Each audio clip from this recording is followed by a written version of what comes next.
Hi my dear friends, నేను ఇందులో మీకు ఏఐ టూల్ని ఎక్స్ప్లెయిన్ చేస్తున్నాను. సో ముందుగా మనం ప్లే స్టోర్లోకి వెళ్ళి ప్లే స్టోర్లో మనం చాట్ జీపీటీ అని సెర్చ్ బటన్లో మనం టైప్ చేయాలి. టైప్ చేసిన తర్వాత ఇలా మన చాట్ జీపీటీ లోగో కనిపిస్తుంది. ఆ చాట్ జీపీటీ లోగో మనం ఇన్స్టాల్ చేయాలి. ఆల్రెడీ నేను ఇన్స్టాల్ చేశాను కనుక నాకు ఓపెన్ బటన్ వచ్చింది.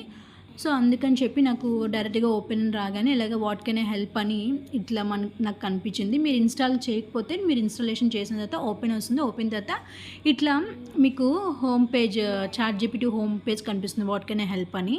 సో ఇక్కడ మనం అడగొచ్చు, చాట్ జీపీటీ నిన్ను ఏమైనా అడగొచ్చా అని. నేను జస్ట్ సింపుల్గా నార్మల్గా సిల్లీగా అడిగాను. సో అది అంటుంది yes you can ask anything like stories, kid stories, moral stories ఏమైనా అడగొచ్చు అని అంటుంది. So moral stories, kid stories అదే కాదండి, ఏది కావాలన్న ఇన్ఫర్మేషన్ మనం చాట్ జీపీటీని అడిగితే మనం క్లియర్గా దానికి ప్రాంప్ట్ ఇస్తే అది మనకి ఏ ఇన్ఫర్మేషన్ కావాలనేది మనకి యాజ్ ఇట్ ఈస్గా మనం అడిగిన దానికి తగ్గట్టుగా అది ఇస్తుంది. సో ఇక్కడ నేను ఇంకొకటి కూడా అడుగుతున్నాను ఏంటంటే, నేను యూట్యూబ్లో కంటెంట్ క్రియేషన్ కోసం అని చెప్పి నాకు ఏమి ఇవ్వాలి అనేది తెలియలేదు. సో ఈరోజు ఏం పోస్ట్ చేయాలని, సో దానికి నేను ఒక స్టోరీ కావాలని అడుగుతున్నాను. I want small Telugu story for kids అనేసి అని అడుగుతున్నాను. దట్టు తెలుగులోనే కావాలని చెప్పి నేను మెన్షన్ చేశాను దానికి.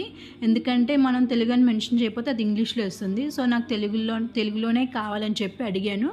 సో దానికి తగ్గట్టు అది నాకు ఒక చిన్న స్మాల్ స్టోరీని ఇచ్చేసింది తెలుగులోని. చూసారా ఇక్కడ తప్పకుండా ఇస్తానని చెప్పి చిన్న ఎలుక మరియు అని చెప్పి సింహం కథ అని చెప్పి చెప్పింది. సో ఈ విధంగా మనకి ఏం కావాలని మనం చాట్ జీపీటీని అడిగితే అది మనకి అలా యాజ్ ఇట్ ఈస్గా ఇస్తుంది. సో ఈ విధంగా మీరు చాట్ జీపీటీని యూజ్ చేసుకోండి. ఈ వీడియో కనుక మీకు నచ్చినట్టయితే లైక్ చేయండి, షేర్ చేయండి, సబ్స్క్రైబ్ చేయండి. Thank you all, love you.